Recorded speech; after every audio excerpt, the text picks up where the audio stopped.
యజ్ఞోపవీతం మాసిపోయి ముళ్ళు పడిపోయి దారాలు చుట్టుకుపోయి చిక్కులతోటి చిరిగిపోయి తెగిపోయి పెరిగిపోయి నానిపోయి చివికిపోయి అలా ఉండకూడదు.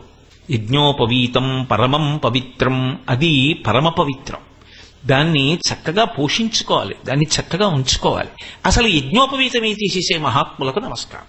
యజ్ఞోపవీతం అంత గొప్పది, బయటికి కనపడుతోంది యజ్ఞోపవీతం అంటే దాని అర్థం పైన ఉత్తరీయం వేసుకోలేదు. అదే గృహస్థ అనుకోండి, పైన ఉత్తరీయం వేసుకోవాలి, పూజ చేసేటప్పుడు గుండె కనపడాలి తప్ప పురుషుడి యొక్క వక్షస్థలాన్ని ఆచ్ఛాదించి వస్త్రం ఉండకూడదు. దేవాలయం లోపలికి వెళ్ళినా అంతే, గడప దాటి శివలింగం దగ్గరికి వెళ్ళినా, పూజ చేస్తున్నా, లేకపోతే గుళ్ళోకి వెళ్ళి కూర్చుని పూజకి యాజమాన్యం స్వీకరించిన బనీను అవి వేసుకుని అవి వక్షస్థలాన్ని ఆచ్ఛాదించి ఉండకూడదు. గుండె పరమేశ్వరుడికి కనపడాలి. అందుకని ఉత్తరీయం వేసి కూర్చుంటారు.